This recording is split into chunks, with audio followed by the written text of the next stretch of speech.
I'd always heard homeowners associations could be a thorn in your side, but I never dreamed I'd end up in a full-blown showdown with a middle-aged suburban autocrat over something as simple as the color of my house. It started innocently enough. A crisp, white envelope slid into my mailbox one sunny afternoon, the Oak Ridge Hollow HOA's logo stamped at the top, like a badge of unquestionable authority. I opened it, expecting a routine notice about dues or a reminder to trim the hedges. Instead, I got a polite but pointed ultimatum.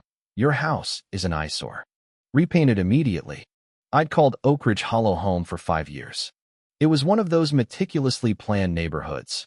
Rows of neat lawns, identical black mailboxes, and a quiet agreement that no one should dare to be too different.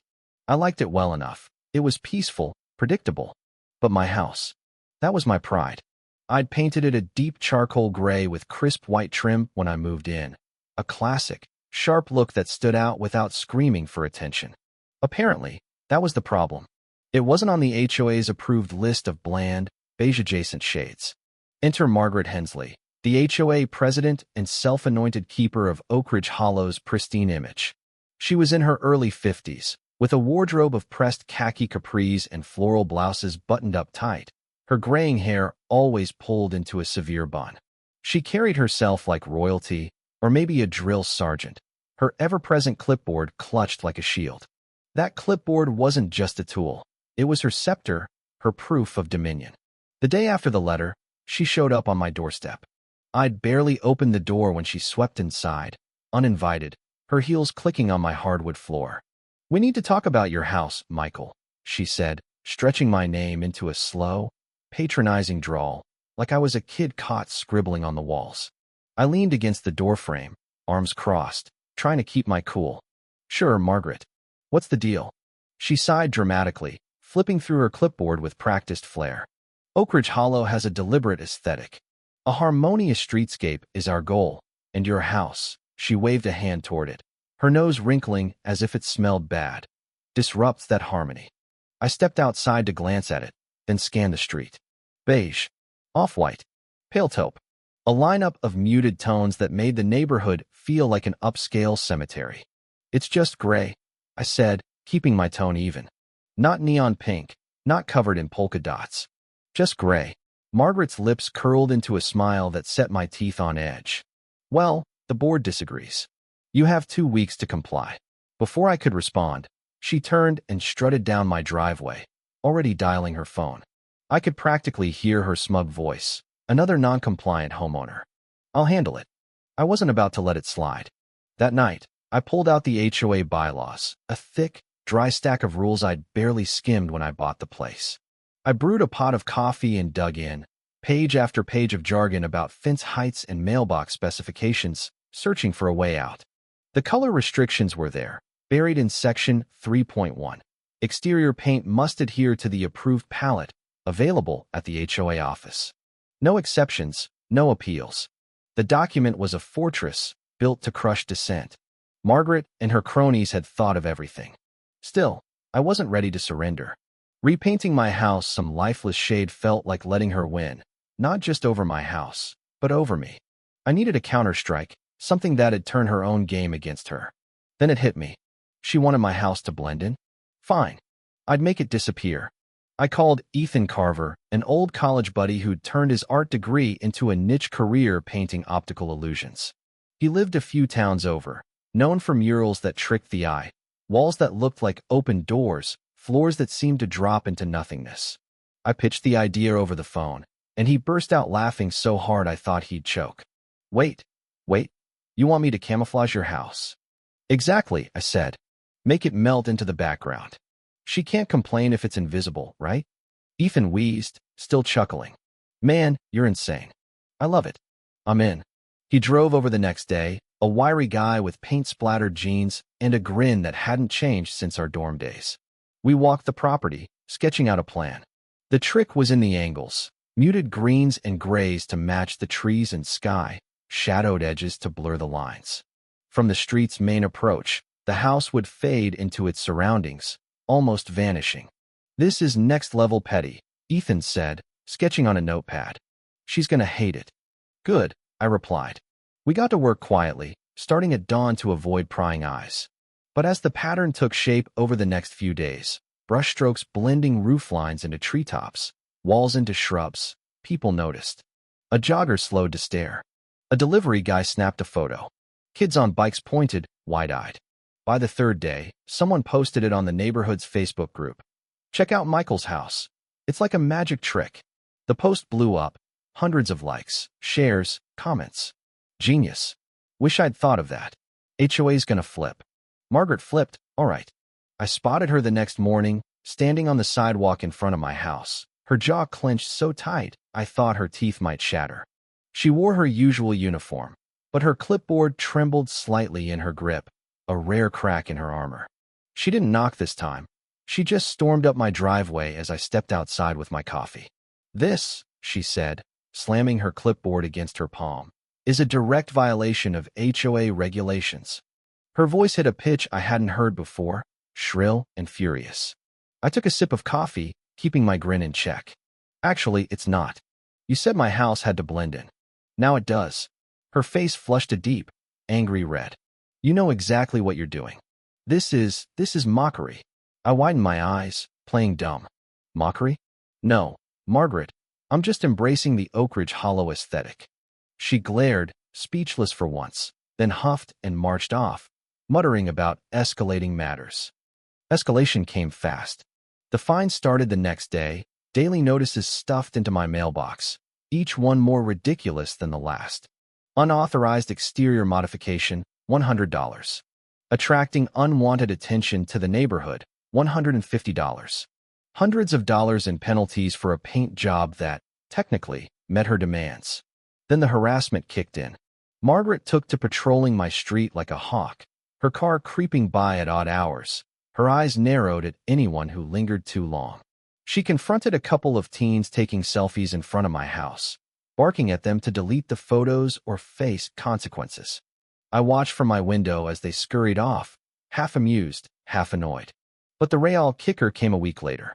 I got home from work one evening to find 3 cars on my street locked down with bright yellow wool clamps. A handwritten note was taped to my mailbox. "Unauthorized street parking subject to fines. Removal fee, $200 per vehicle. Pay at HOA office."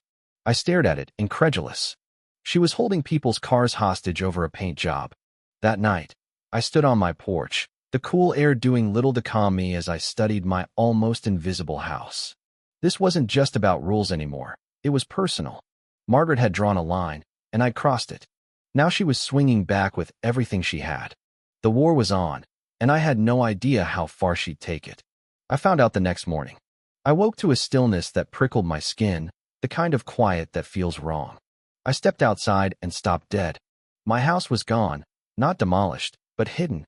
Someone, Margaret, no doubt, had covered it with a massive white tarp, a building-sized sheet draped from the roof to the ground, burying the camouflage. Stapled dead center was a glaring red sign. "This property is under HOA review. Noncompliance will not be tolerated."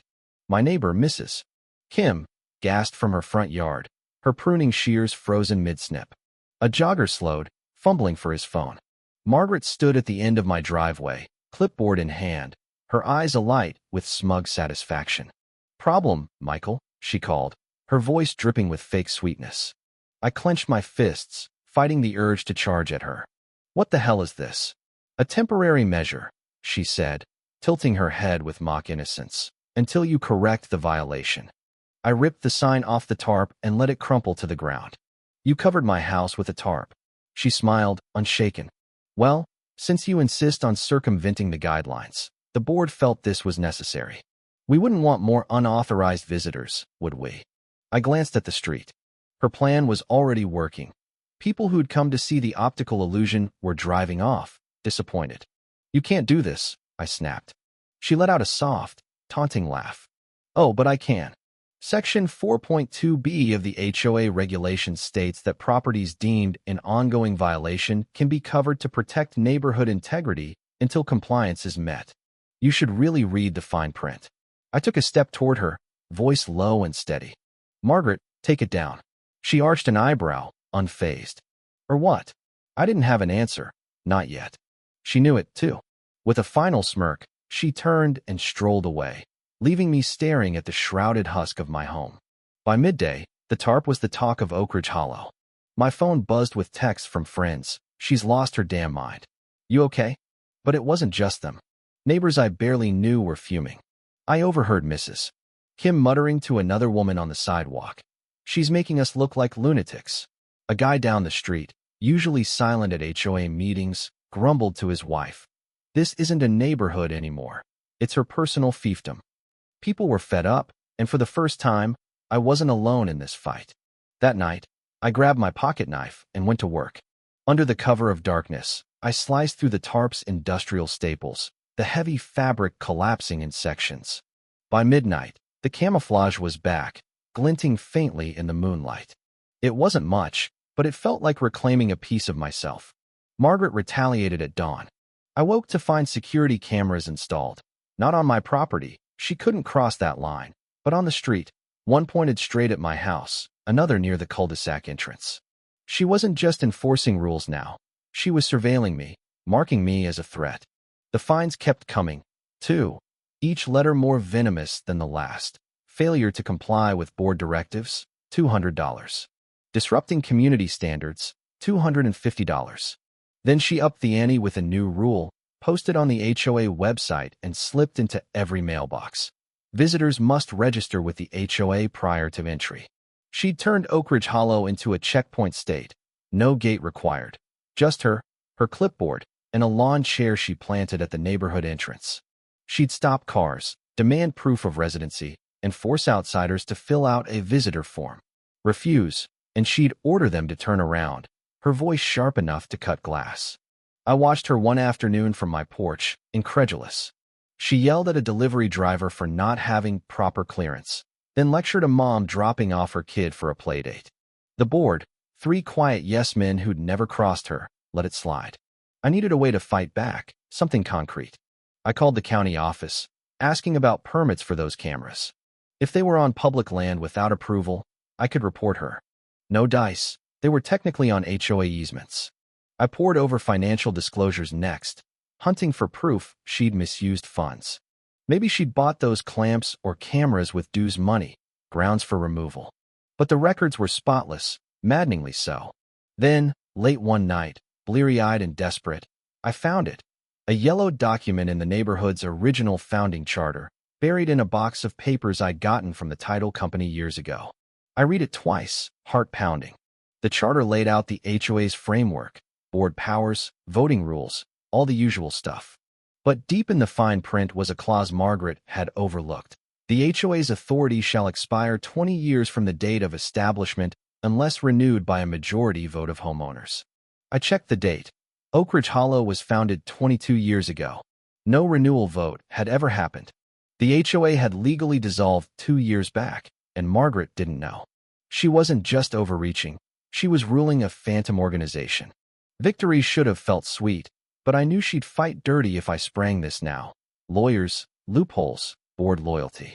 I had to play it smarter. I had to make her collapse under her own weight. The next morning, I shifted gears. I stepped outside, saw her glaring from across the street, and gave her a big, friendly wave. Her eyes narrowed, confused. She fed on conflict. Calm threw her off. I let her think she was winning. Paid one of her fines, a measly $100, just to stoke her ego. It worked.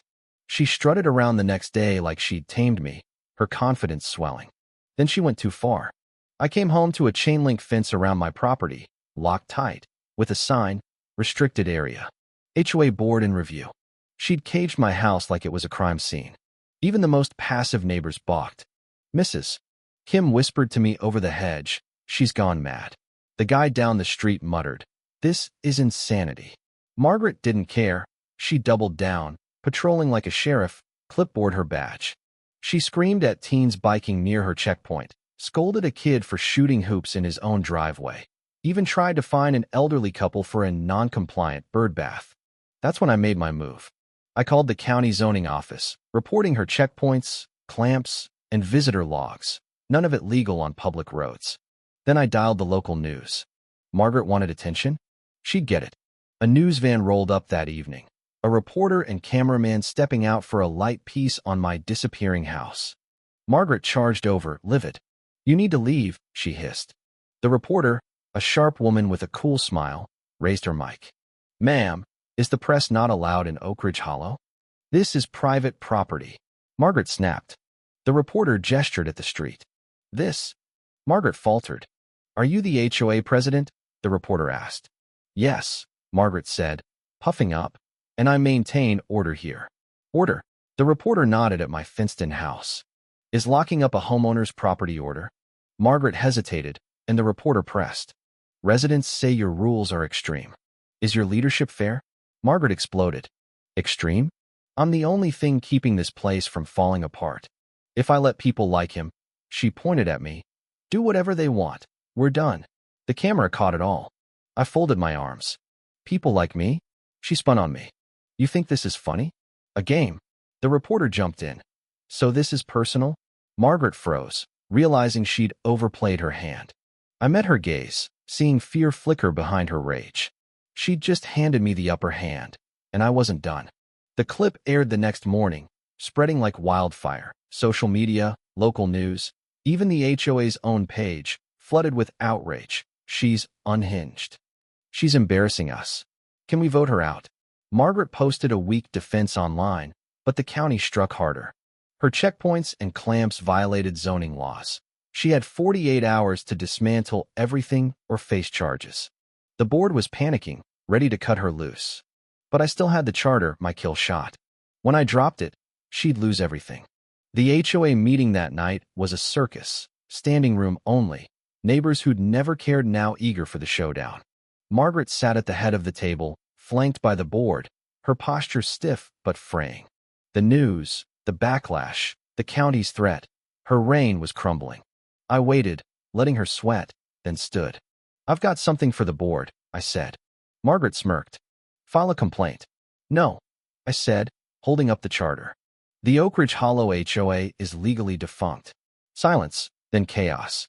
I faced the crowd. "This charter says the HOA expires after 20 years without a renewal vote. That vote never happened. It dissolved 2 years ago." The room erupted. "Is that true? She's been faking it." Margaret sputtered. "That's nonsense." The board's authority continued. "Not legally," I said. "You ignored the rules." The board scrambled, whispering. Mr. Torres, the treasurer, went pale. "He's right," Margaret shouted. "This changes nothing." "No, Margaret," I said, stepping closer. "You have no power." She turned to the board, desperate. "You're not letting him win. I've kept this place together. You've terrorized it, Mrs. Kim cut in. Torres spoke up. "You need to resign. Now." Her eyes darted, finding no allies. She was finished. Within days, she was gone. The HOA collapsed, fines voided, rules erased. Oak Ridge Hollow breathed free. My camouflage house stayed, a local icon, the house that broke the tyrant. Tourists still snap photos, laughing as they search for it. Every smile reminds me of Margaret, who wanted everything to fit her mold. In the end, she's the only thing that vanished.